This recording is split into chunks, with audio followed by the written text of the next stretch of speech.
Shalom, Bapak Ibu Saudara.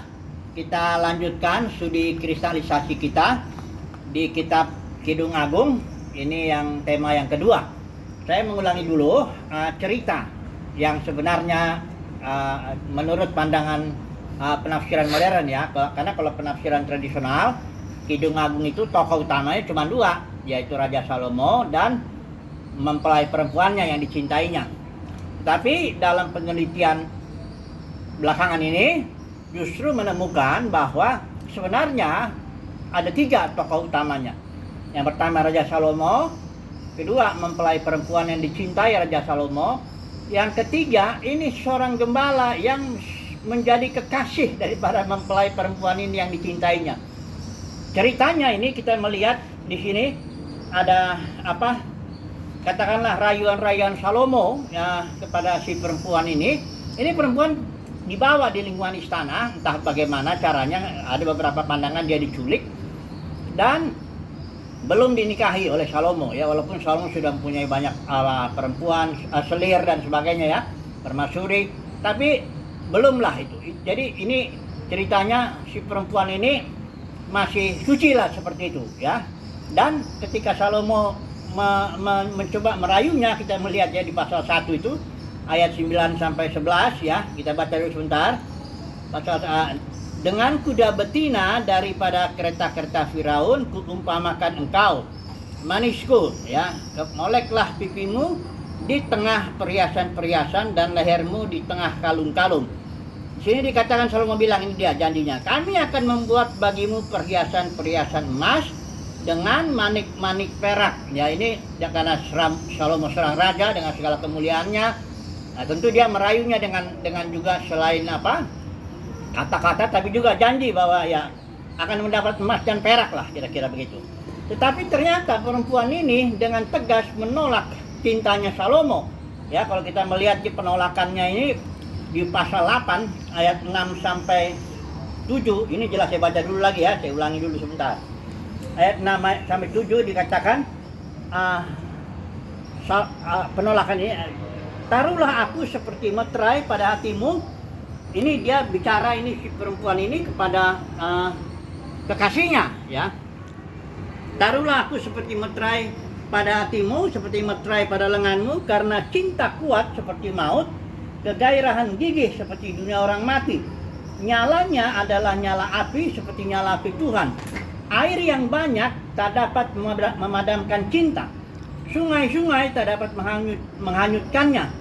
Perhatikan ini, sekalipun orang memberi segala harta benda rumahnya untuk cinta, namun ia pasti akan dihina. Nah, kemudian pasal 8 ini juga di ayat 11 sampai 12, di sinilah perempuan ini dengan tegas menolak Raja Salomo.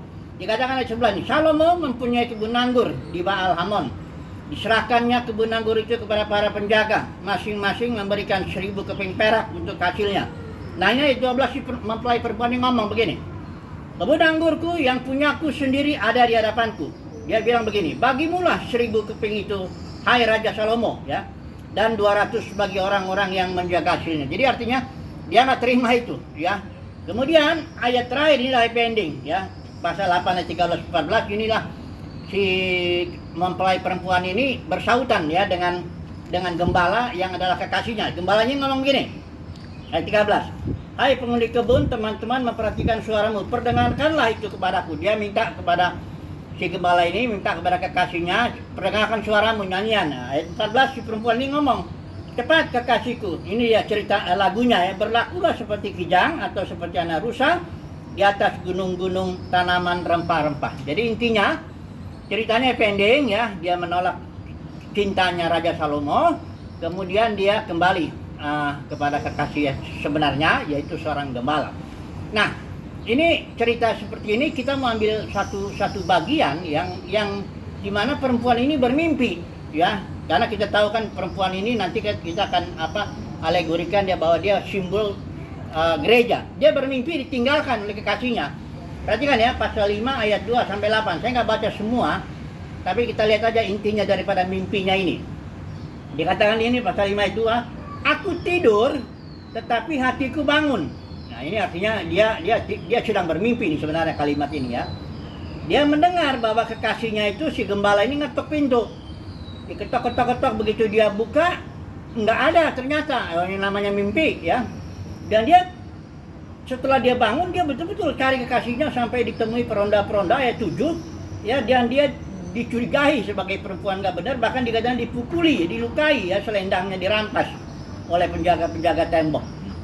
Jadi si perempuan ini sebenarnya, ini yang kita mau ambil tema kita, bahwa mempelai perempuan ini bermimpi bahwa dia ditinggalkan oleh kekasihnya ya. Padahal sebenarnya tidak begitu, itu hanya mimpi saja. Nah, mari kita terapkan ini kepada gereja sekarang ya.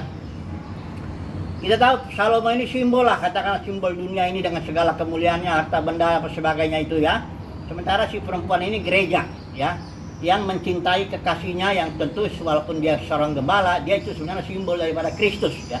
Karena gereja, kekasih yang sebenarnya itu adalah Kristus ya. Warisannya daripada gereja itu adalah kepenuhan Kristus. Nah, jadi kita alegorikan cerita ini bahwa memang ada saatnya pengalaman gereja bahwa dia merasa ditinggalkan oleh Kristus ya. Dalam perjalanan iman ya, ini kita gereja sering merasa ya ditinggalkan Kristus, dan kita mencari-cari Kristus begitu ya. Tapi sebenarnya itu hanya mimpi ya. Sebagaimana cerita di Kidung Agung itu hanya mimpi. Kristus tidak pernah meninggalkan kita, karena dia tetap ada di dalam kita ya. Nah, mari kita lihat dulu Kristus itu apa. Kristus itu adalah spirit ya, the spirit of Christ, roh. Roh Kristus dalam batin kita nggak pernah ninggalin kita. Yang kedua, Kristus itu adalah kingdom, the kingdom of Christ, itu dalam batin kita juga ya. Kemudian Kristus itu adalah korporat. Ada Kristus kepala, Yesus, ada Kristus tubuh. Itu semuanya di batin kita juga. Gereja, karena kita adalah gereja, baik suci. Kemudian Kristus itu adalah hayat kita, hidup kita. Hidupku bukan aku lagi, tapi Kristus. Nah, itu nggak akan meninggalkan kita. Apapun yang kita alami, masalah, tantangan, penderitaan, bahkan kegagalan, kekecewaan, apapun juga, ya. Hanya kita merasa aja kadang-kadang ditinggalkan, ya. Itu hanya perasaan, itu hanya mimpi, ya. Kalau di sini dibilang itu hanya mimpi aja. Nah, mari saya coba bayangkan perjalanan Israel, karena memang perjalanan iman itu bukanlah sesuatu yang gampang, ya. Tuhan tidak pernah janji bahwa jalan kita itu kayak jalan tol, lurus, lancar, dan sebagainya, yang nggak begitu. Perjalanan pasti, nah saya umpamakanlah Israel ini, ya. Anggaplah ini sebenarnya ke Mesir itu dunia ya, seperti kemegahan dunia ini ya, menawarkan kepada umat Tuhan Israel ini, sekalipun itu memperbudak, tapi umat Israel memang menikmati itu, ya. Makanya perjalanannya ketika dia berjalan padang gurun, itu selalu dia pengen balik kepada Mesir, ya. Di situ katanya ada bawang prei, ada semangka, ada apa semuanya yang kenikmatan itu, daging apa semuanya. Nah, tapi ini sekarang perjalanan ini kita lihat ya, keluarlah Israel itu, umat Tuhan itu, berjalan di padang gurun. Ternyata perjalanan di padang gurun itu tidaklah seperti yang dibayangkan Israel. Sebenarnya Israel itu pikir ketika Tuhan bikin mujizat luar biasa di Mesir itu dengan apa, di depan Firaun apa semua luar biasa, mereka berpikir barangkali perjalanan itu akan cepat saja. Memang sebenarnya kalau dari Mesir itu ke padang, ke tanah Kanaan itu, kalau di jalannya lurus begini itu potong bisa 3 atau 6 bulan paling lama ya. Tapi Tuhan bawa dia ke sini ya, Gunung Sinai itu ada di sini. Dibikin dulu perjanjian di sini 11 bulan berdiam di Gunung Sinai, baru jalan ke sana itu 2 tahun kurang lebih di Kadesi Barnea, titik di mana Tuhan mengutus 12 pengintai itu. Ya, jadi dan di tengah jalan tuh ya banyak mengalami kekurangan air, makannya cuma kayak roti mana begitu terus ya. Sehingga Israel ketika di titik yang seharusnya 2 tahun itu ya rencananya, dia harusnya masuk ya. Kita tahu bahwa Kaleb dan Joshua saja yang bisa masuk, karena yang lainnya yang 10 itu tidak punya iman ya. Dia bilang kita nggak bisa masuk, kita nggak bisa menghadapi tantangan, karena di tanah Kanan pun ada tantangan juga, ada juga musuh yang harus 7 bangsa yang harus dihadapi ya. Nah jadi kita sekarang melihat begini ya, perjalanan iman ya seringkali membuat gereja merasa ditinggalkan Kristus ya. Tetapi jikalau kita memiliki spiritnya Kaleb lah, katakan begitu ya, bahwa dia dengan tegas mengatakan aku ikut Tuhan. Ya, dia waktu dia bilang dia kan dapat warisannya itu pegunungan Hebron ya, itu di mana Abraham dengan Sarah dikubur di situ, Ishak dengan Ribka, ada Yakub dengan Leah dikubur. Jadi kuburan leluhur lah ya.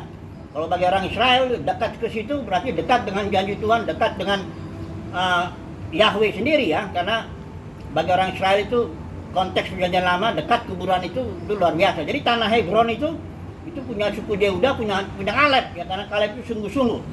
Ketika dia 40 tahun ya, waktu dia dapat janji itu dia 40 tahun diutus itu umurnya. Kemudian 45 tahun dia terpaksa ikut orang Israel juga di padang gurun ini, karena orang Israel kan generasi pertamanya mati. Tapi Kaleb tidak lemah. Selama 45 tahun Kaleb menunggu janji Tuhan itu digenapi. Dengan segala penderitaan di padang gurun dia tahan. Karena dia ikut Tuhan sungguh-sungguh ya. Ketika dia sudah usia 85, dia bilang begini sama Yosua, aku sekarang 85 tahun, aku masih sama kuat. Berikan itu pegunungan itu, karena itu sudah dijanjikan Tuhan untukku. Engkau sendiri dengar, waktu itu Musa bilang begitu. Wah, luar biasa ini ya. Dan akhirnya dia mendapatkanlah warisannya. Nah, sekarang kita langsung aplikasikan dulu. Kita sebagai gereja, warisan kita adalah kepenuhan Kristus. Kristus memang sudah ada dalam batin kita.